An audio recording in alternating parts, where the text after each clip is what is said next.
Hello guys, and it's Kid Boo from Forums, or as you may see in game, HTC Galaxy. That's also me, and Most Wanted, but I use Most Wanted a little bit more.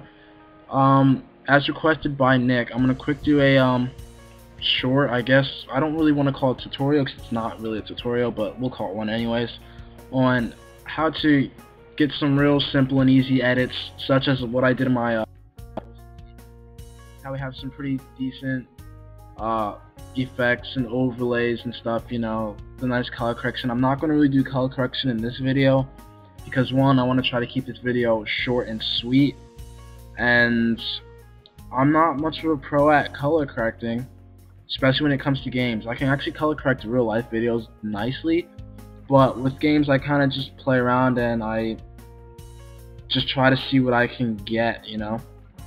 So I don't want to be leading you guys in the wrong direction with something I'm not too sure about.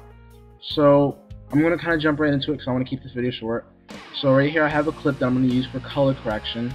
I call it a Kai Blast clip because it looks like a Kamehameha from DVD or DVZ or something like that. I'm not too sure. But I'll show you how to take something like that and turn it into the color like something like this has, you know. Looks a little bit nicer, at least in my opinion, and it's not dull and boring. So we'll jump right into it.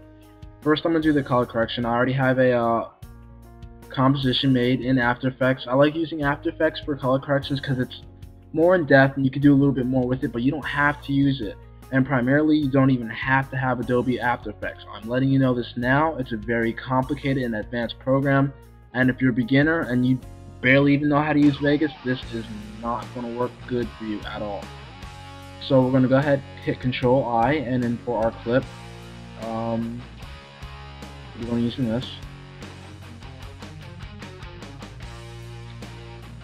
So yeah, if you ever get a message like this, you want to click ignore it. If you click the other two, you're probably going to get a blank video without sound, or you won't be able to see anything. It'll just be a black screen. So you want to hit ignore, and you want to drag and drop your clip on the composition line. Now, first, another thing is, when people usually make their videos, especially the new video makers, you guys usually leave your aspect ratio at, I think it's like 16:9 or something like that. Maybe not even. But what you want to do, if you have After Effects, you can just scale it up to your preview window and it'll be fine. But if you don't do this, you'll have black sidebars inside your video, and a lot of people don't like that. I used to have those when I first started making videos, and I didn't know how to get rid of them. But in today's video, I'll show you how to get rid of them. Alright, so far what I have is an adjustment layer, and my layer that I'm going to edit. Let me find a nice position for you guys so you can see the difference in the color correction layers. This looks about good. Alright, so first I place this above the color corrected layer, which is just an adjustment layer. It's an invisible layer. It consists of nothing, and you can edit however you want to it, and it will not affect your actual video layer because it's applied to adjustment layer. So now what I'm going to do is I'm going to drag it. I'm going to turn up the effects first and put it on top.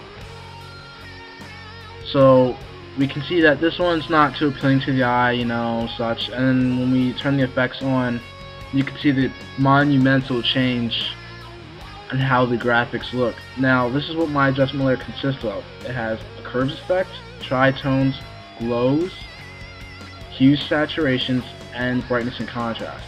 Now we're going to go through each one and see how they affect the the standard video. So as you can see, there's a huge difference between the lighting and the glows, and overall it looks really nice. So you take off the curve effect, you get rid of pretty much some of the contrast and the brightness. Alright, take off the tritones, you get rid of that bluish tone to it. If you take off your glow, it doesn't really make much of a difference, as you can't see. But somewhere up in this hand corner you can see that some of the brightness and stuff has gone away. Take away hues and saturations, it gets a little dull, the colors, and warm it all. And then this is probably one of the most important parts if you want to color correct. It's brightness and contrast, because when you get rid of that, it makes a huge difference. Well, more or less, probably brightness and contrast and curves, because as you can already see, it makes a huge difference in how it looks compared to the original one. Now, with the extra hues, saturations, tritones, and glow, that's just for an extra added effect you may want. Alright? I'm gonna quick go over how to get some real easy and simple camera movements. I call them, that's maybe the proper term, such as this. Not that, I'll show you that in Vegas, but when the camera shakes like that, something really easy, takes less than 10 seconds to do in After Effects. So, you want to click on your video layer, hit P, click on the keyframe, set a keyframe wherever you want, and move to a different spot, and then add another keyframe. Now what you're going to do is you're going to select both keyframes where you want the wiggler effect to take place, and you're going to go over here and click the wiggler. These are the usual settings I have, and I usually go to 5 and 10, and then all you need to do is hit apply, and it does it for you. Now, you can see all these little blue marks. That shows where the screen's going to move on each keyframe. Now, it's kind of pointless in me showing you how this one works because it's the exact same settings as the Chunks Goes Insane one, except Chunks Goes Insane is just on a little bit of a higher magnitude, so it's pretty much just going to look like this when it's done. Real simple. You can make awesome clips and quake effects. Takes no time at all. Okay, now jumping into some of the actual stuff that I wanted to really do in this video. So now what we're going to do is we're going to import a clip. I'm going to use Stats Hammer. This stuff may take a little bit longer than expected to explain, but here's the major part. First, I'm going to remove this audio track because there's no important audio layered on this video. So I'm going to remove that. And here is the most crucial thing that most people miss. As you can see, you have the black sidebars on the side of your video that I was talking about earlier. This is really easy to get rid of. You're going to want to right click, go down to Properties, and then uncheck Maintain Aspect Ratio. And look what that's going to do for you. It's going to stretch it out and make everything nice and even for you. Okay, now I'm going to import, no, I'm just going to open a music track. Okay, so then you can pretty much just line it up, right? Now, the important thing about editing to music that makes everything so much easier. This is a method I use. Other people may use it as well. You zoom in on your audio tracks, and each time you see one of these huge waves here, you can add an effect. Now this is usually bass. Now I'll play this for you so you can get an idea of what it sounds like.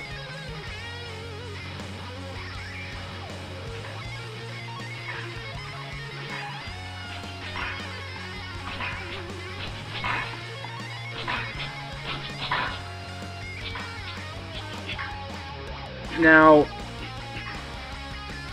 as you can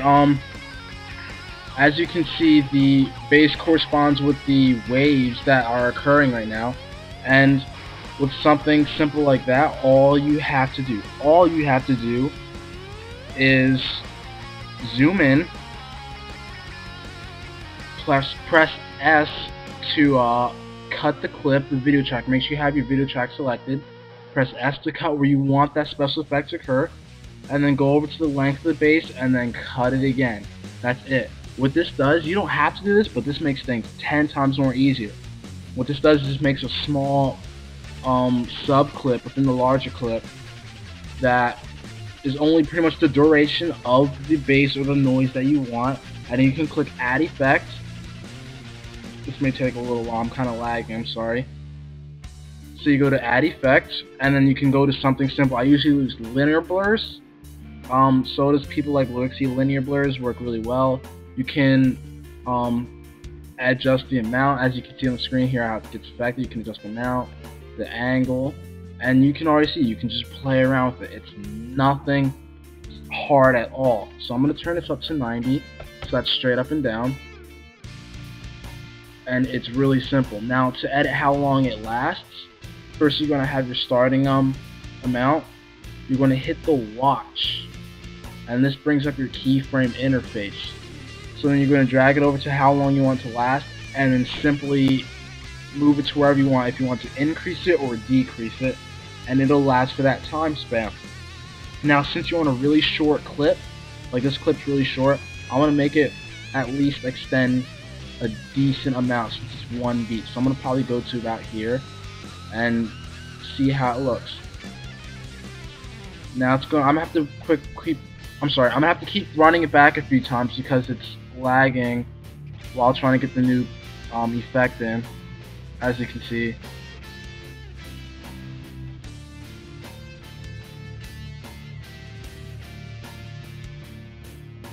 Alright, it's not perfectly on time, but you have to play around with it until you do get it on time. But in essence, it'll look something really nice and simple.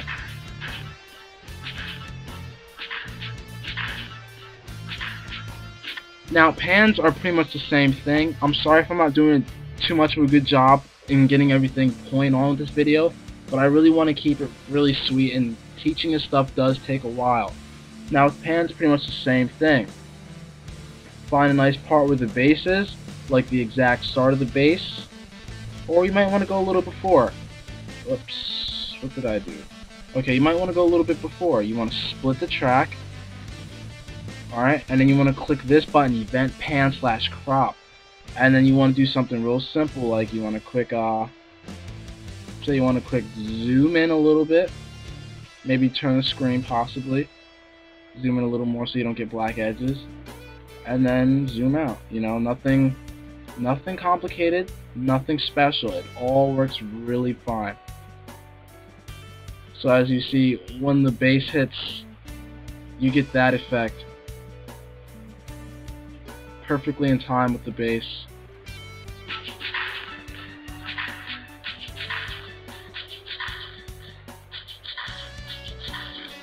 But this is just an essence of what everything will look like. This is not actually how it will, because you need to play around with it, you know, add different effects, do whatever. What I usually do is I color correct in After Effects, then I export to Vegas where I do all those smaller video game type edits. Now, the last clip I'm going to bring up is the different types of